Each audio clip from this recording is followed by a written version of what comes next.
Hare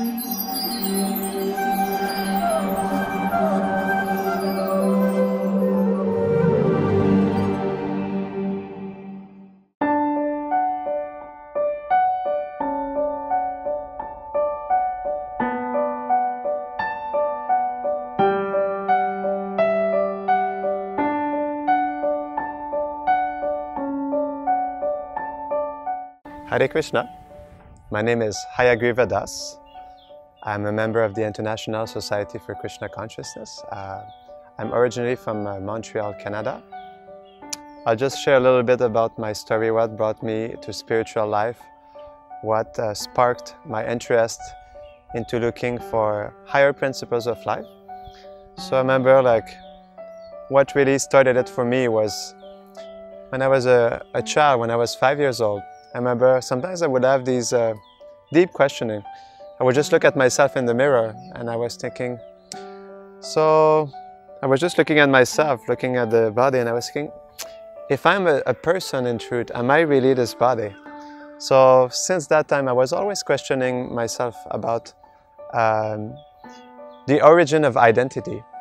So when I was a child, when I was 11 years old, there's 15 Buddhist Tibetan monks. They came to my hometown and my mother, she hosted them for a weekend.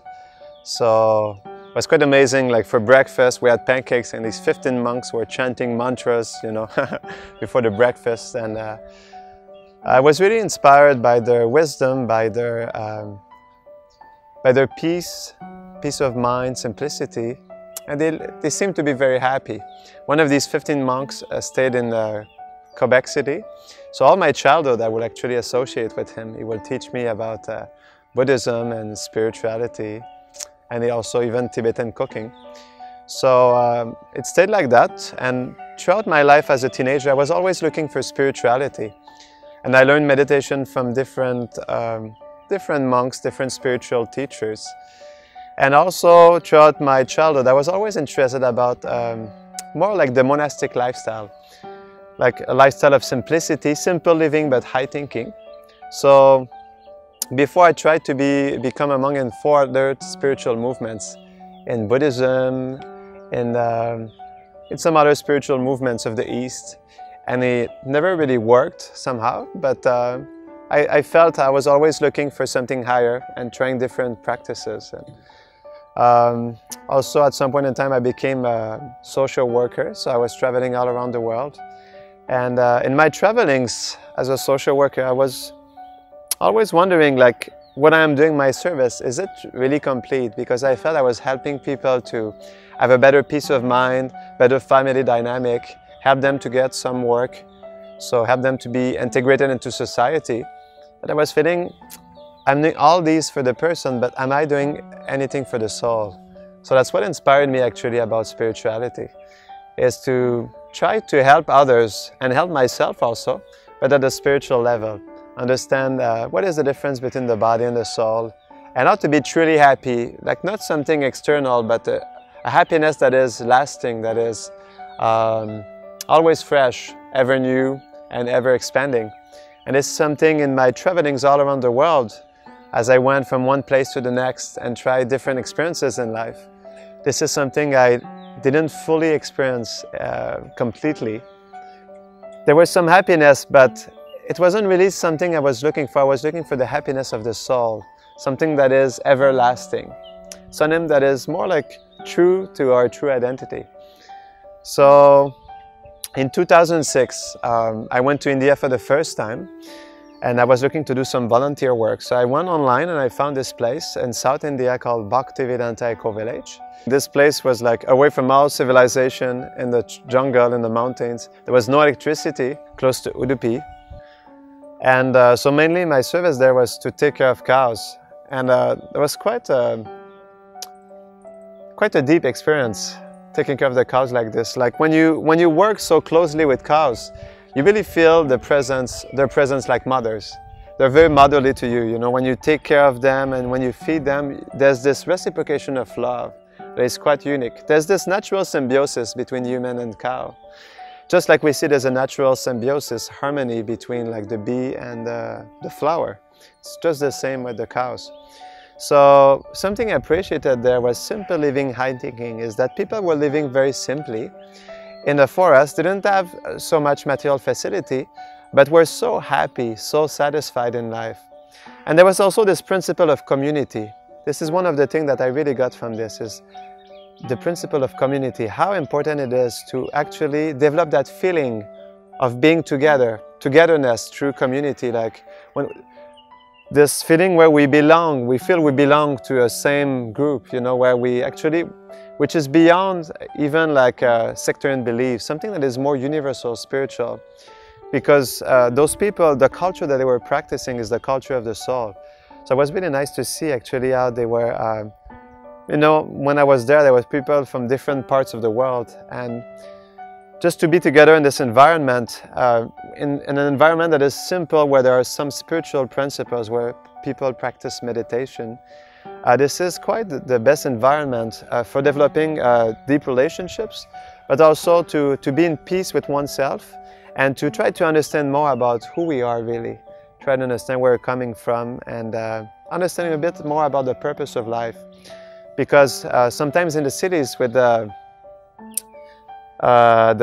fast pace, you know, of the city, where there's so much busyness and so much things we are doing, sometimes we forget to be more in the present moment and be more introspective about who we are and what is our purpose in life. So this is what is very nice when we are in the association of spiritual people in an atmosphere that is conducive for that, more in nature, or it can be also in a place where there are some spiritual activities going on. It's quite conducive to be happy, satisfied in life, and to try to be more in touch with our true self. So this is what I really appreciate about spirituality, is that it enables us to connect with who we are really at a spiritual level, and interact with others at more at the level of the soul, in a way that is much more satisfying in our relationships. And that was quite a good experience for me. This is where I met some of the members of the International Society for Krishna Consciousness, which we say ISKCON. So after I met the devotees at the Bhaktivedanta Eco-Village, that was quite an eye-opener for me. I understood the spiritual reality that is there in life. So after that, I became a social worker, and I traveled all around the world. I was working in different countries in South America, in Southeast Asia. And finally, my last work as a social worker was in India itself. I was working in Delhi for the United Nations, and I was working with Burmese and Afghan refugees and giving them some shelter. But at that point, this is what also kind of like was quite a transition in my life. As a social worker, I was looking at that type of work I was doing, and at least personally speaking, I found I was not fully satisfied with what I was doing, because I was feeling that I was more helping people at the external level, helping them to have like some house, some work, some food, some education, some friendship, social activities. But I was not feeling I was doing anything properly for the soul. So that's what pushed me like more to go into monastic life. So in 2011, even before that, I had tried 4 times before to become a monk in different spiritual movements, and it didn't really work out really. I was not fully satisfied with the spiritual practice that was there, but I found that basically in this movement in Krishna Consciousness, which we practice Bhakti Yoga, is quite a complete form of yoga, because it embraces all the different aspects of our life. It's not about renunciation, but it's more about using whatever we have, whether it is the body, the mind, the words, our friendship with others, our duties, whatever we do, and try to connect it to the divine. Connect it in a way that actually it becomes purifying to us, which we call like a karma-free lifestyle. This is what Bhakti Yoga is really about. To become purified from karma in a way that the consciousness is pure and able to focus on understand who we are really and connect to the divine, to what we call Krishna, which means all attractive. So I became a monk in 2011, and that's something that I was quite looking for all my life actually. More this dedication to a spiritual practice. It doesn't mean we have to be a monk, but whatever we do, someone can be like a family man, or someone can be a teacher, or a lady can have many children and be completely absorbed in spiritual life. But it's more like a change of consciousness. This is what is most important. So it doesn't mean necessarily to completely change the lifestyle, but change our consciousness, the way we perceive things. See, but through spiritual knowledge. So, yeah, so basically, as a monk, what I was doing is to be more involved in helping others to raise their consciousness. Really, that's what I'm doing. And by cultivating my own spiritual life, practicing meditation, cultivating knowledge, I'm trying also to share this experience that I have, because what I found in Bhakti, the practice of Bhakti Yoga, it is so rich, and it's just a natural experience for the soul. All the practices we have, the activities we perform in Krishna Consciousness or Bhakti Yoga are actually all activities of the soul.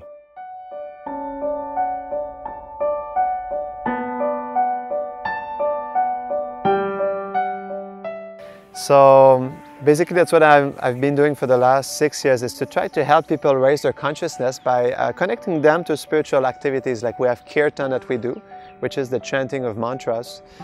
And we do read spiritual literature like the ancient yoga texts like the Bhagavad Gita to help us to understand and ponder about the true meaning of life and see the difference between spirit and matter and understand what is the nature of this world, what is the purpose of it, and what is the meaning of life, basically.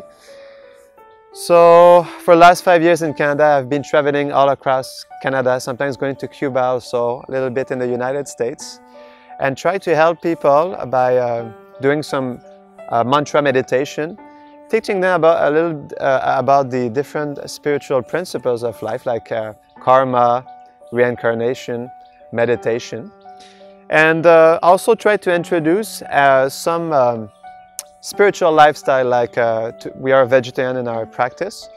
Vegetarian life, actually vegetarian diet is quite conducive for spiritual life. We see the great yogis of India used to be vegetarian. This is a diet that is more conducive for the consciousness to be absorbed in meditation on the higher truth, on Krishna. We also, in our practice, in order to have a lifestyle that is more favorable, more conducive for spiritual life, to have like a pure consciousness, we also try to refrain from taking any intoxication. We don't take any meat, and we try to live a pure lifestyle that is more conducive for spiritual life.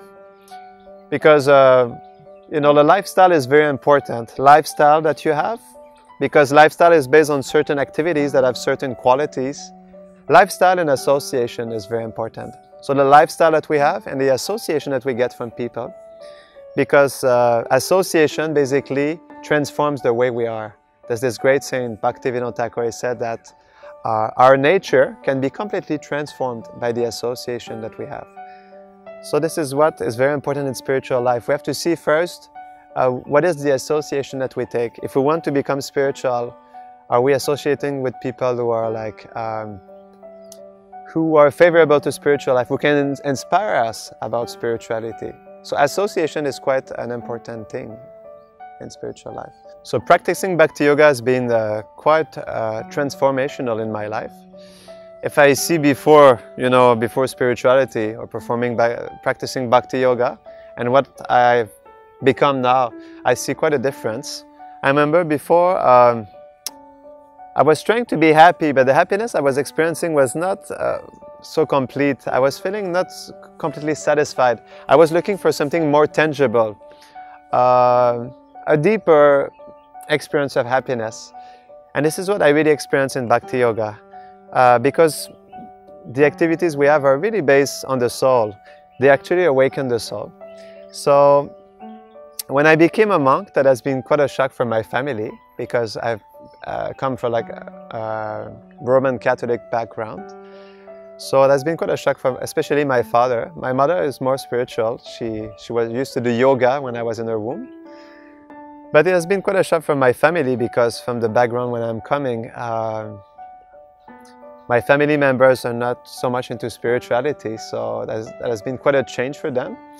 But what really actually made it for them, how they started to accept in me and what I was doing in my spiritual life, is that they could see some qualities, some good qualities that was coming out in me.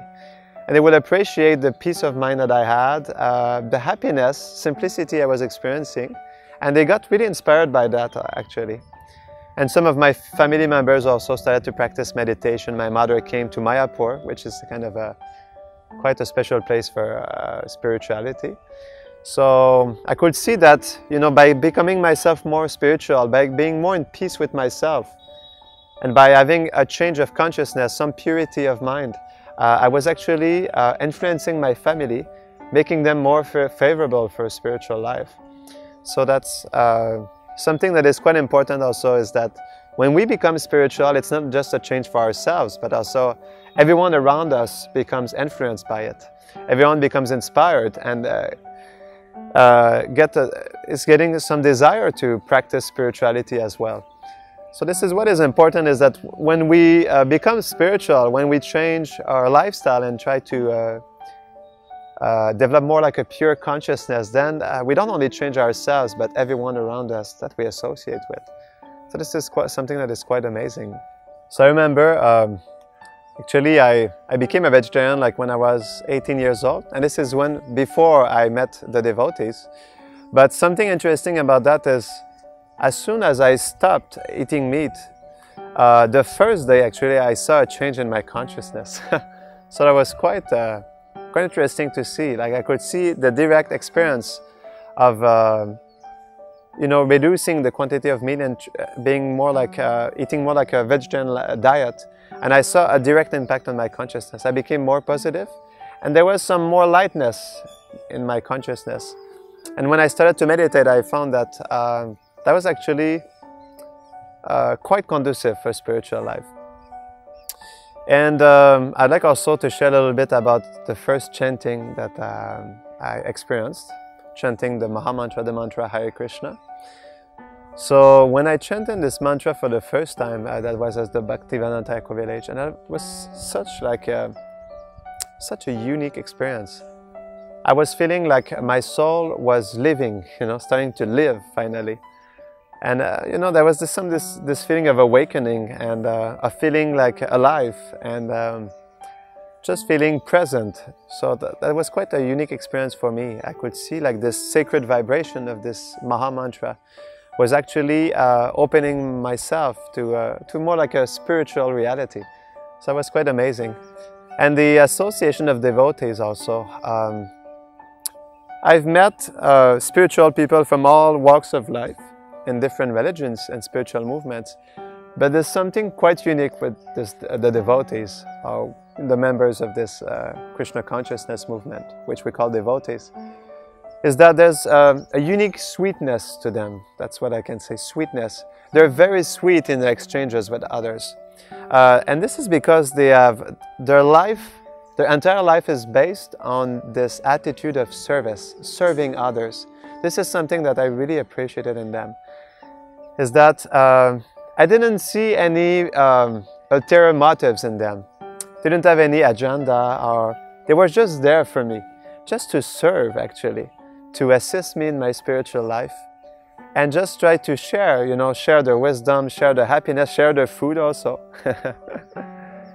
So there's something quite unique with them, and it is really their mood of service, ready to serve without any, you know, ulterior motives, and just ready to be there for you and help you in your spiritual life. So that was quite amazing.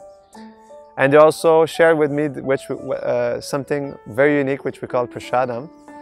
So prasadam is like sanctified food which we offer to the Lord, to Krishna. So the experience I had of prasadam is actually that I felt just by eating, like even if it's just like a donut or like a chapati, some rice, or whatever I was taking, which was prasadam, was actually purifying to the consciousness. I felt so light after that. I felt happy, satisfied, and wasn't only nourishing to the body, but also nourishing to the soul. So that was quite interesting to see the impact of the association I had with these devotees the food that they gave me, the spiritual activities that they were practicing, and the environment in which they were living were just so conducive for spiritual life. And this really changed my life. It inspired me to also try to have a lifestyle that is more positive, more based on the mode of goodness, a lifestyle that is based where we can be more in the present moment, and that is more conducive for spiritual life by its activities, by the association that we have, and by the philosophy that is there also. Some concluding words is, what I will say is that in this endeavor there's no loss or diminution, and a little advancement on this path can protect one from the most dangerous type of fear. So there's really, in spiritual life there are no hard and fast rules, and as soon as we try even just a little bit of practicing bhakti, then there's eternal benefits, eternal results. So there's no loss in doing it, because spiritual dynamic is that it's always expanding, it's ever fresh, ever new, and it's always expanding. So but for the more like material activities is that it's always temporary, it's not permanent, and it's ever changing, so it's always changing somehow. And we never get like fully satiated in some way, so this is quite the difference between them. So what I will say is that in a society in which we have forgotten about our true self, where we are not so conscious anymore about who we are really, we have lost touch with our true nature, and not only with our true nature, but with the nature, like the forest, with the environment, and also losing touch with each other in a way that that is becoming more difficult for developing deep and longing relationships. So spiritual life really helps for that. And Krishna Consciousness, the Hare Krishna movement, it really provides not only like spiritual practices, good food, but it gives a whole spiritual culture that is so diversified, like which includes arts, which includes music, philosophy. So any aspect of life are included in this spiritual practice, because it's like a spiritual culture that we perform that is from the ancient Vedic culture. So we don't only practice like a lifestyle, like a meditation, but like a whole culture, which is actually can be applied in every aspect of our life.